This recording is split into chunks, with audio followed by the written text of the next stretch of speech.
Muchas gracias, doctor Gil, doctor Fernando Pava, doctor Juan. Quería daros las gracias por la invitación. Esa es la segunda vez que participo aquí del Cardiolili y a mí me gusta mucho estar aquí. Me gusta mucho estar aquí, aunque tengo que pedir disculpas por el castellano, el portuñol, que a veces puede que salga alguna palabra que no sea exactamente como el castellano, pero hay que recordar que mi idioma es el portugués y que a veces, bueno, les pido disculpas de adelantado. Y también tengo que pedirles disculpas por el gol de Neymar de ayer, ¿no? Porque incluso, sí, ¿no? Porque incluso eso retrasó un poco. Yo llegué hoy por la mañana porque quería estar seguro de ver el partido. No, eso es una broma. Bueno, entonces la charla es para hablar del tratamiento farmacológico y no farmacológico del síncope. Y aquí el tratamiento del síncope es siempre un problema.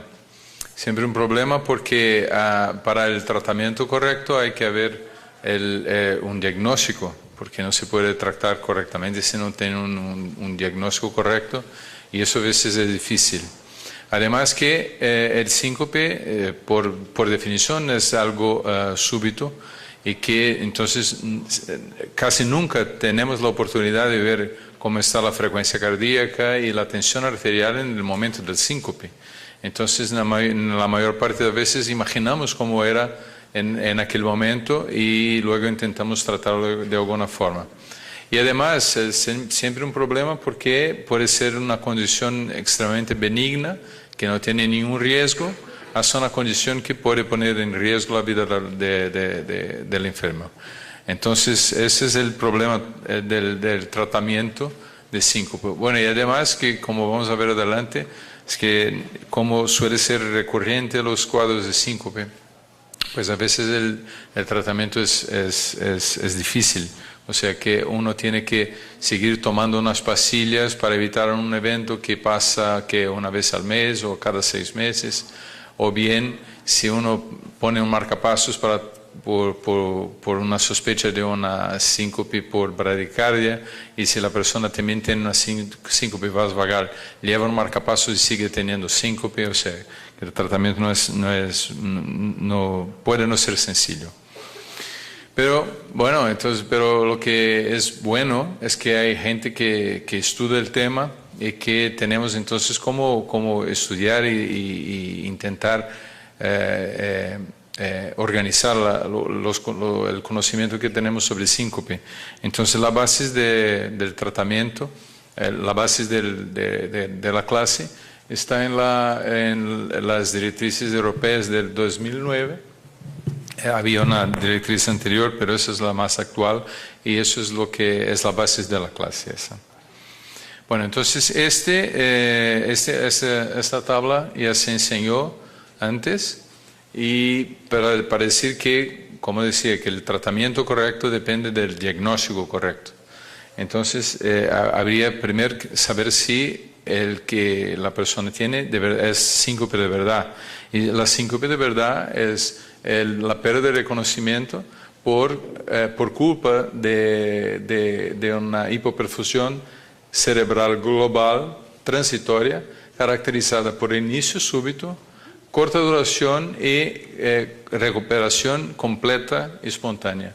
Entonces son las preguntas esas, o sea que si existe pérdida de reconocimiento, entonces puede ser síncope. Y luego, si es transitorio, si el inicio es rápido y si la duración es corta y también la recuperación espontánea. Entonces, si es así, entonces es la pérdida de reconocimiento, que además puede ser traumática. Pero entonces, si no es traumática, bueno, entonces puede ser síncope, aunque existan algunos otros diagnósticos posibles. Entonces, lo importante para el tratamiento adecuado es el diagnóstico adecuado. La fisiopatología de síncope, aunque puede haber varios mecanismos, la fisiopatología es más o menos la misma. O sea que por una bajada del volumen sanguíneo o del retorno venoso o obstrucción del flujo de sangre o arritmias o fallo de bomba, hay una caída del débito cardíaco y si existen fallas de sistemas compensatorios muy comunes en los ancianos, entonces esa caída del débito cardíaco provoca una caída del flujo en el sistema nervioso central. Y si la duración y severidad son suficientes, entonces existe la pérdida de conocimiento. Y la clasificación puede ser útil para más o menos guiar qué es lo que debemos hacer. Entonces existen básicamente tres grandes grupos de síncope. Son el síncope reflejo, o también llamado mediado neuralmente, que es la vasovagal, síncope situacional, o la hipersensibilidad del seno carotídeo está aquí. La hipotensión ortostática y causas cardiovasculares, aquí las arritmias o por cardiopatía estructural, como por ejemplo la estenosis de aorta puede provocar síncope. Y buscando sobre el tema, encontré un trabajo ya antiguo del año 97, publicado en las clínicas cardiológicas de Norteamérica, que el doctor Fernando Pava y el doctor Carlos Morillo nos enseñaban ahí en esas fechas que por ejemplo, como una base de la síncope vasodepresora, se podría ver por un reflejo la caída del flujo del sistema nervioso y luego aumentaba la eferencia vagal y si bajaba el tono simpático, podría provocar bradicardia, hipotensión o los dos y con eso síncope. Entonces, más o menos así, habría un estímulo, un gatillo, que por vías aferentes llevaba en efecto en los centros de control cardiovascular y que por vías deferentes provocaría bradicardia y que puede ser absoluta o relativa y vasodilatación y con eso hipotensión y síncope. Pero eso es muy teórico y lo mejor es ver lo que pasa. Y lo que pasa es eso, la síncope, que me sale aquí y no me sale allí el vídeo. Bueno, mira, entonces yo comentaba que la fisiopatología y todo, pero mejor que decir es enseñar que es síncope. Síncope es así, la pérdida de conocimiento súbita con recuperación completa. Es una situación muy común, ¿no? Entonces una imagen dice más que palabras, ¿no? Bueno, si podemos pasar. ¿Podemos pasar? Bueno, y entonces hay maneras de, si no podemos saber exactamente lo que estaba pasando en aquel momento, a veces tenemos que tener unas herramientas, como por ejemplo una grabación del electrocardiograma de larga duración, como en el Holter, y que sí puede ver cómo había una caída de la frecuencia cardíaca cuando el paciente ese estaba haciendo fuerza para evacuar. Entonces, mostrando que en ese caso podría haber una posibilidad de una síncope situacional, por ejemplo. Y en este caso, que el enfermo, después de una prueba de esfuerzo, interrumpió el esfuerzo muy rápidamente y se quedó en pie, sin hacer movimiento, y luego ha tenido una sistolia. Y eso no es un problema del monitor, sino que ha tenido una sistolia y síncope. O aquí una señora que buscó contando historias de síncope y se le apretamos el cuello y conseguimos provocar un bloqueo AV y entonces como una hipersensibilidad del seno carotídeo. O aquí una señora que tenía el diagnóstico de fibrilación auricular y que llevaba tratamiento con sotalol y que empezó a presentar síncopes. Y nosotros teníamos miedo que la síncope podía ser por una taquicardia ventricular, por problemas con el sotalol, por proarritmia con el sotalol. Pero sí que encontramos que la señora hacía fibrilación auricular y cuando la fibrilación auricular se le interrumpía, el nodo sinusal tardaba mucho a despertaba aquí.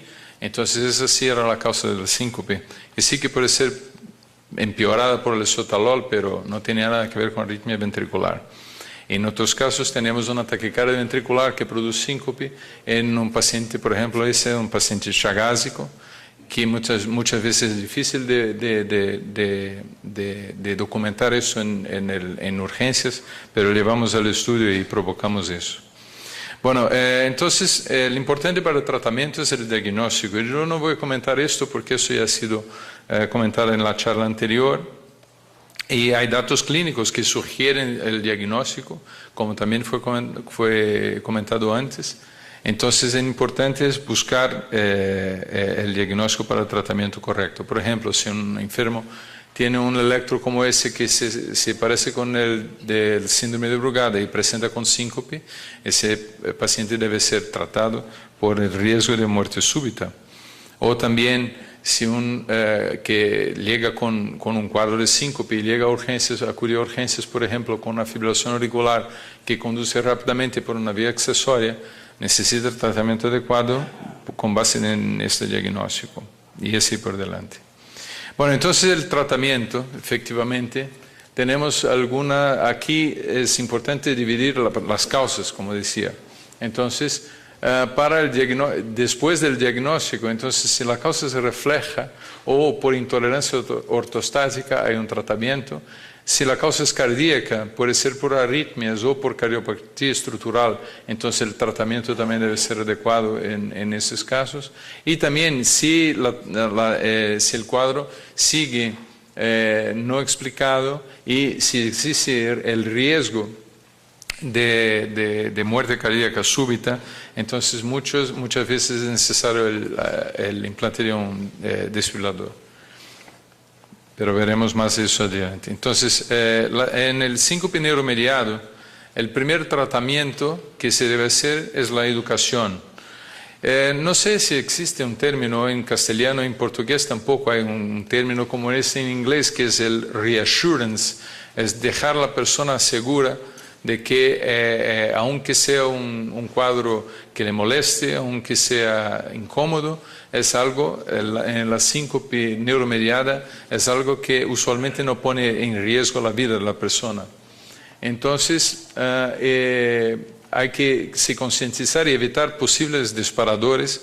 Eso a veces la persona reconoce que quedarse mucho tiempo en pie en una sala con mucha gente. Entonces, si la persona empieza y se nota que se empieza a marear, entonces habría que sentarse, por ejemplo, o deitarse para quitar el cuadro. Reconocimiento, como decía, reconocimiento precoz de síntomas y existen algunas maniobras para abortar el episodio.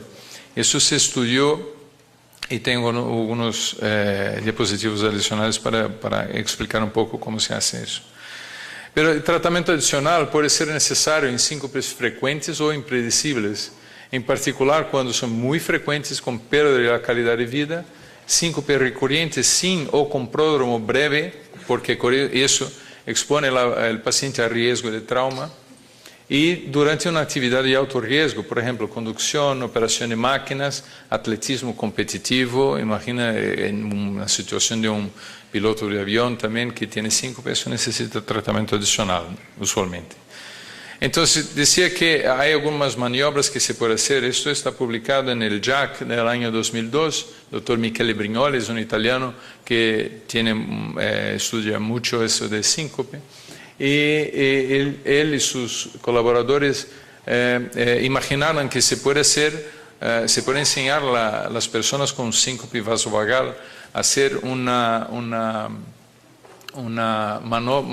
maniobra de sujetar los brazos y hacer fuerza con eso se demostró que se consigue elevar la tensión sanguínea y interrumpir el cuadro de síncope. Otros autores, más o menos en esta época, eso está publicado en Circulation, también en 2002, proponen que se haga, por ejemplo, que se cruce las piernas para aumentar y que se haga fuerza en las piernas para que se aumente el flujo de sangre y con eso también se consigue interrumpir, en algunos enfermos se consigue interrumpir el cuadro. El tilt training es otra situación que se puede intentar.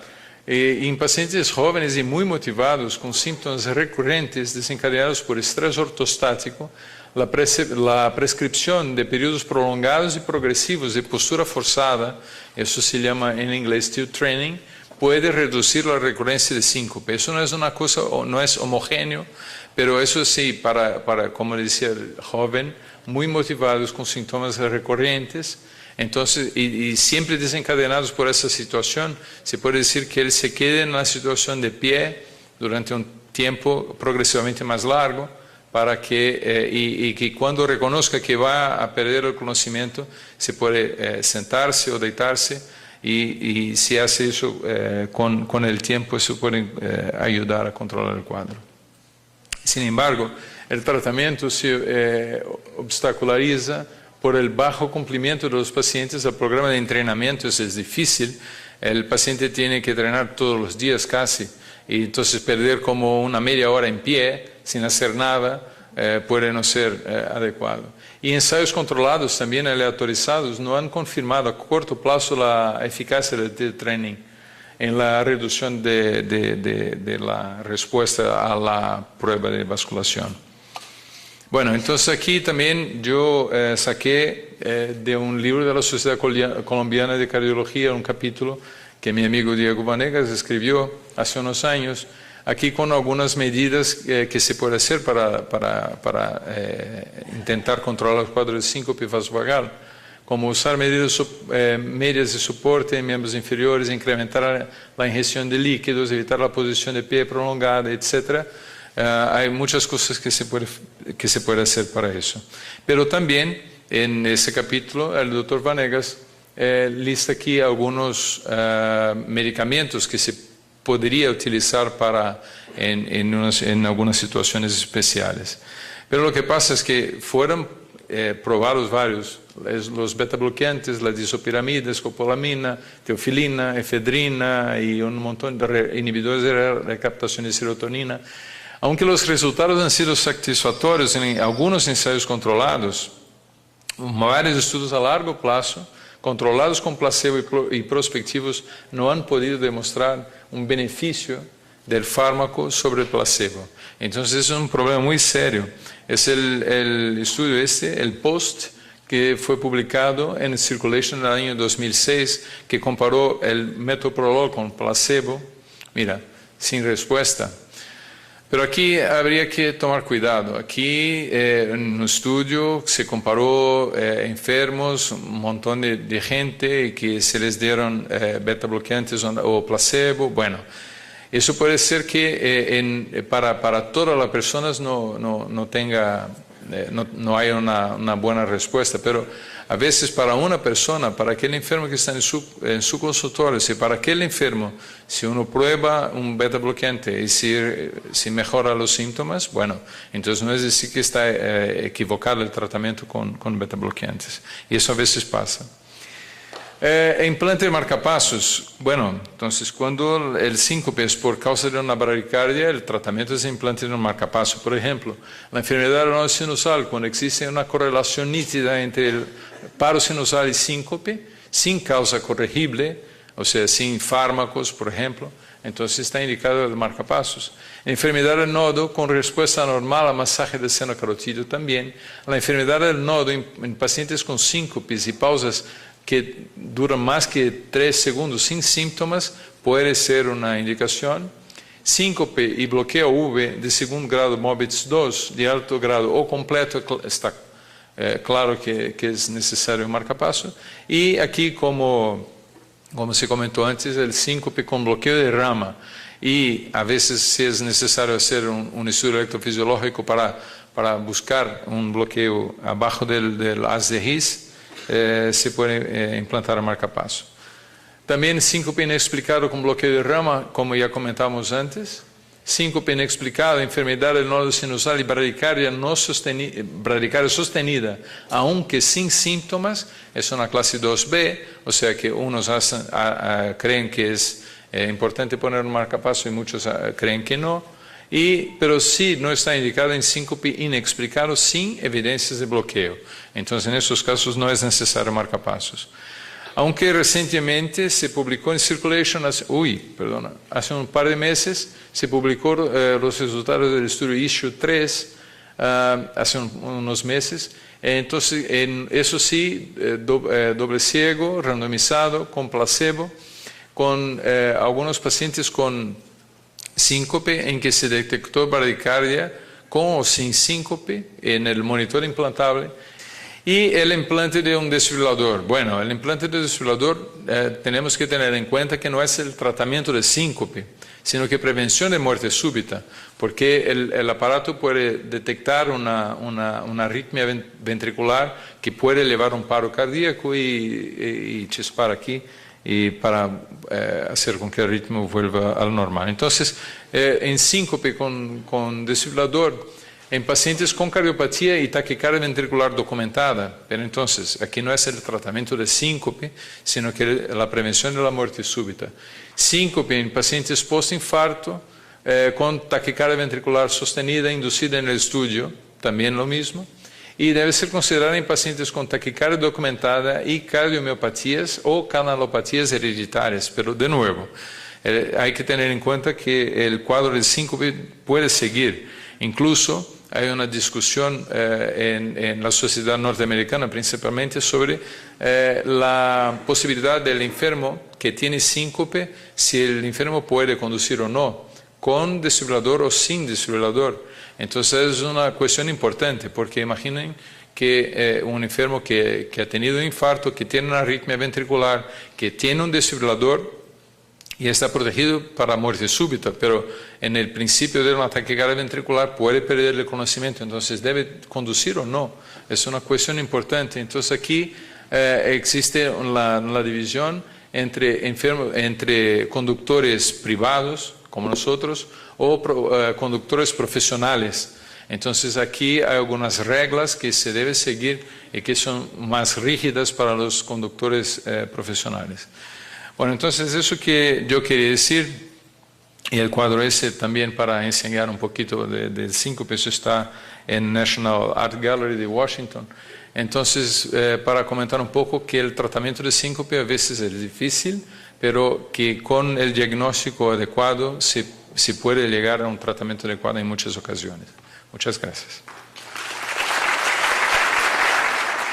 Uno tiene que seguir tomando unas pastillas para evitar un evento que pasa una vez al mes o cada 6 meses, o bien si uno pone un marcapasos por una sospecha de una síncope por bradicardia, y si la persona también tiene una síncope vasovagal, lleva un marcapasos y sigue teniendo síncope, o sea, que el tratamiento no puede no ser sencillo. Pero bueno, pero lo que es bueno es que hay gente que estudia el tema y que tenemos entonces cómo estudiar y intentar organizar el conocimiento que tenemos sobre síncope. Entonces la base del tratamiento, la base de la clase está en